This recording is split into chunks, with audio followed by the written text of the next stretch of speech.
Hello, it's me, Seb, in Ireland, where we have just had a lovely 2 weeks of spring, and now it's gone back to winter, which is why I'm wearing this nice big thick jumper again.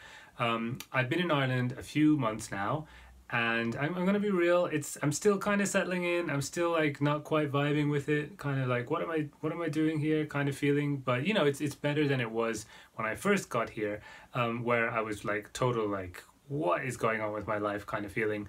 But one of the things that really gave me comfort when I got to this country, and was sort of like, which I should mention is the country that my father's from. So I have been here before and I have a lot of connections with the country, but I've never lived here before.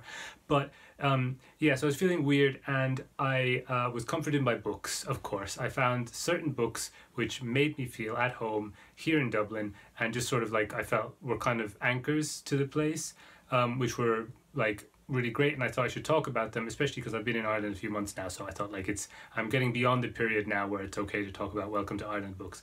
So yeah, if you clicked on this because you want recommendations for Irish books, then you'll be probably disappointed, because I think there's only one that's actually Irish. So this is more just like a personal list of books that happen to be in place to make me feel emotionally grounded to a place that I didn't feel connected to at all when I first got here. So the first book that I had, which kind of made me feel comfortable just because it was the one that I was reading when I got here, was my aeroplane book, which I picked up from my parents' house in London, nice and short, The Glass Menagerie by Tennessee Williams. This is a play about a family. There's a mother, a brother, and a sister. The mother is this faded Southern belle archetype, which was kind of established by this play, I think, and other works by Tennessee Williams. So she's, you know, sort of trapped in the past and like can't let go of her youth when she had more money, and you know, she's talking about all her suitors and stuff like that, but now they're in this dingy little apartment. Then there's the brother, who's kind of the narrator, who is trapped, who feels trapped by and guilty because he feels like his family is holding him down, and he wants to go and see the world, but he has to work to support the family. And so he's got like this kind of conflict going on, where he feels weighed down by the people he loves. And then there's the sister, who is like what they call an old maid, right? Like she's she's got a limp, she's got like some disability, I think, and she's very insecure because of it, and she's got like no confidence, and is just sort of resigned to the fact that she's never going to marry, she's always going to be living at home with her family, and so her insecurities also kind of affect the mother and the brother in lots of different ways. Also, it's set in the 1930s, so there's this feeling that the world is going in a bad direction, and there's this sort of like stewing, festering feeling of the world, which is also in the family, and like yeah, I like that part of the play. But yeah, the reason why this was a good book to connect me to Dublin was just because I had it when I was on the plane. So literally I had a narrative kind of continuing me from one place to a new place, and so when I was here I was still finishing it, and that's all there was to it. But I still count it as my sort of first Welcome to Ireland book. Next up we have one here, Normal People. This is basically the first thing I saw when I got into the house. Like, you go in the front door, there's a little hall, and then directly in front of you there's a living room, and on the table of the living room was this book, like kind of just placed there, and I don't know who placed it there, but it was sort of out in full view, and it had a little photograph of my sister and me on it, which I'm sure my mother just put there like haphazardly when she was cleaning the place, because she found them and thought, oh, whatever. But it felt like kind of a sign that like I should pick up this book, and I'd wanted to read it for a while, you know, it's pretty popular. But it's nice when you enter a new house. I mean, it's a kind of an old house for me. It's my aunt's house, sort of family house, but I was, you know, entering it to live, and there's, you know, just a book there just waiting for you on the table, and especially with a nice bright color like this, which kind of like lit up the room, and I just picked it up and I read it, and it was great. Normal People is, if you don't know, about Marianne and Connell, two young people who go through high school and then university together, and they have a very strong emotional attachment to each other, which develops over the years as they sort of form their personalities and who they're going to be for the near future, and presumably for the rest of their lives in some senses. But yeah, I thought it was brilliant. Next one is a book that I also saw in my parents' house, and I really wanted to read it. And then I saw Roxie from Chaotic Bibliophile do a review of it, and that made me really want to read it even more. But I left it in my parents' house. And then I came here to Dublin, and I found it on one of the shelves, and that was just, again, like another sign, like this is a book for you, that you've been thinking about, that you've wanted to read, and it's there. Sit down, relax, enjoy yourself, and read it. And it's up here. It's in this giant tome. It's not this whole thing. This is the collected works of George Orwell, like his novels. And the book in question was Keep the Aspidistra Flying, that one there.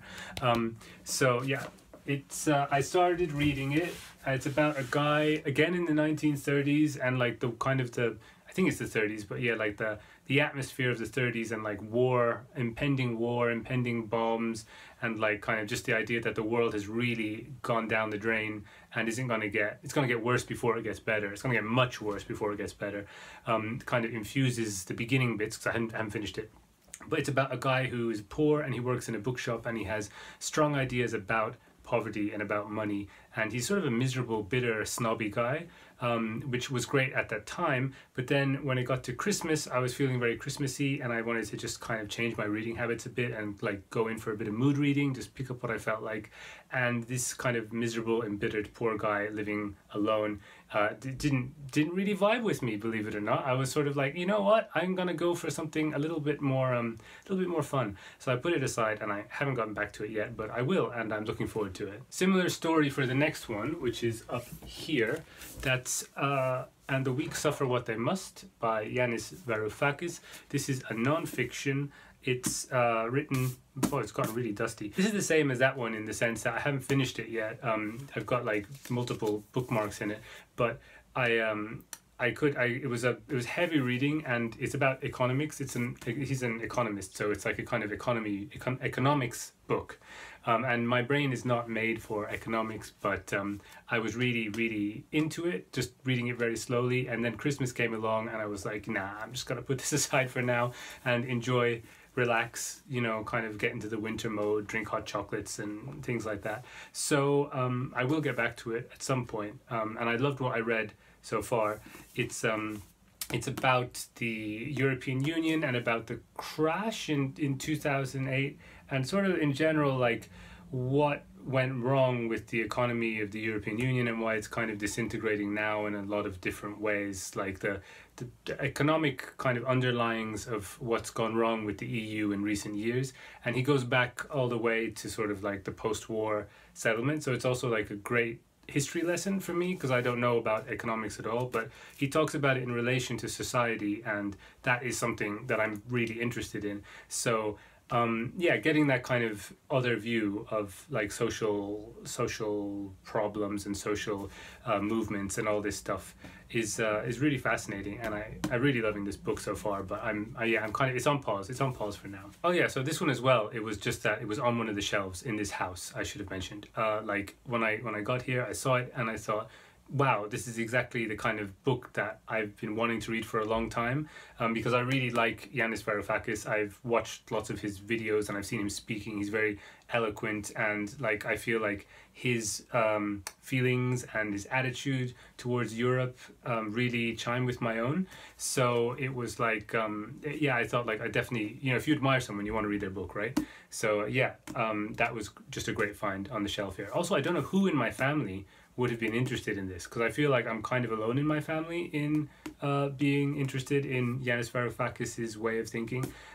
So yeah, it's kind of a mystery to me how my aunt ended up in possession of this book. But maybe I'll find out one day who gave it to her, or how it got here, or maybe she bought it herself. I don't know. Maybe I'll never know.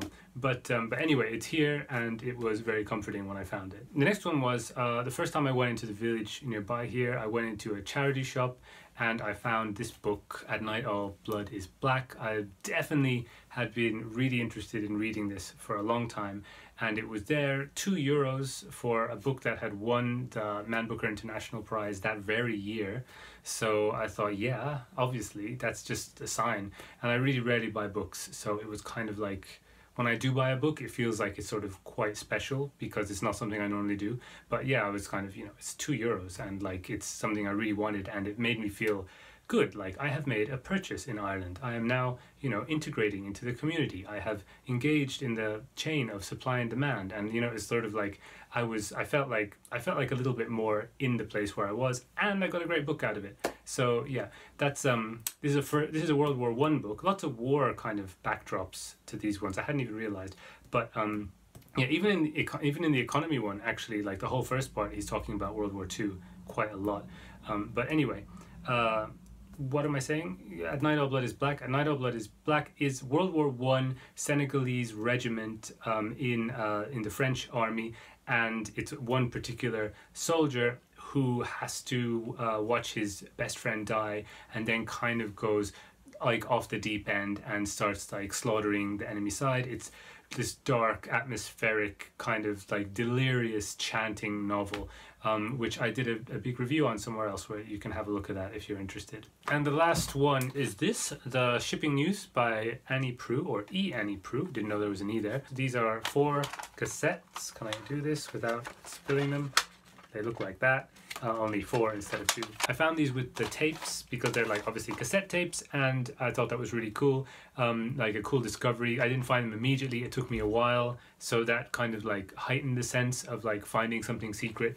I really like Annie Proulx. I've read 2 books of hers in the past, of both collections of short stories. I especially loved Close Range. That's the one with Brokeback Mountain in it, and yeah, like I just really like her writing style. So when I was in Japan, I actually had Barkskins out of the library because I wanted to read a novel by her for a long time, because I've never read one of her like full proper novels, and that one just looked really cool. But in the end, I just sat with it for ages, which was nice. It was nice having it around, but then I gave it back to the library because it was so huge. I knew I was never going to finish it before I left the country. So I already had that kind of Annie Proulx novel hanging over me vibe.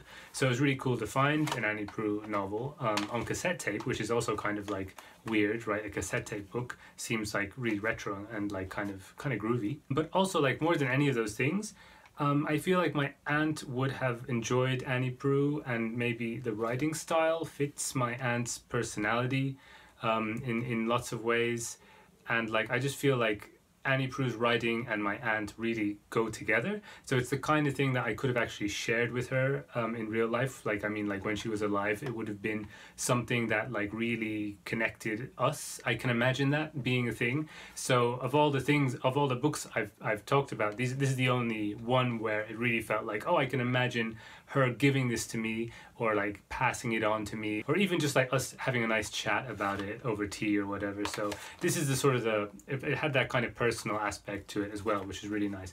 Haven't finished these either, for the same reasons of kind of giving up around Christmas time. But I mean, the reason I stopped with these ones wasn't because of like the atmosphere, like with Keep the Aspidistra Flying, and it wasn't because they were technically difficult, like the economics book.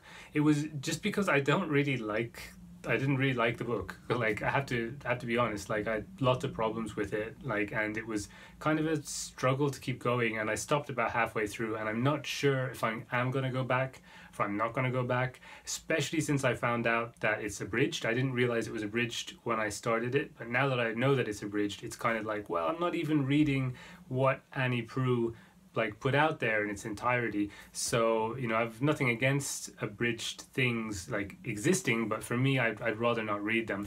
So I'm kind of like, yeah, maybe I'll just leave it as it is, or we'll see how it goes. But still, it did have a great moment of discovery for me, like when I found it here, of like kind of connecting me to the house and to my aunt, and to just being here, being in this new place. So for that reason, like I still like kind of have a good memory, and like kind of I see them as like, how do I say, like emotionally valuable, like as a book. I say they because they're tapes, but it's because it's a book, so I keep swapping the pronouns. But whatever, you know, swapping pronouns is pretty fun. And that's it. Those are the books that I felt kind of like tied me here, gave me a sense of comfort and being grounded in a new place, when everything else seemed a bit weird and off, and like I wasn't connecting to anything properly. I found that these works of fiction, whether I finished them or didn't, were really good at giving me a sense of stability and a bit of like ease of mind. I'm just using synonyms for comfort really at this point, so I should probably end the video. Let me know down in the comments if you've read any of them, or if you've ever had this kind of experience as well, of being in a strange new place and trying to adjust, and finding one of the best ways to do that is a book. Just like not necessarily just escaping from your situation, but kind of like having a narrative which gives you something else to think about maybe, but also in other ways can kind of link you to the place where you are. Since then, I should say, I've had another book, Winterwood, which also made me feel like very, like much more like kind of at ease with being in Ireland. But that was more because the book Winterwood is like a horror novel and is very like uncomfortable to read, and that kind of matched my feelings of discomfort. So it was like a cathartic, discomforting read, if that makes sense. Whereas these were all like kind of happy, cozy, lovely, like, well, even though like some of them are about war and death, and you know that At Night All Blood is Black is pretty grotesque. But it was just the kind of the book itself, not the story, but like the book itself, which made me feel good about being here and more stable about being here. So yeah, let me know if you've had anything remotely like that happen in your life in the comments, and otherwise I will catch you in the next video. Bye bye.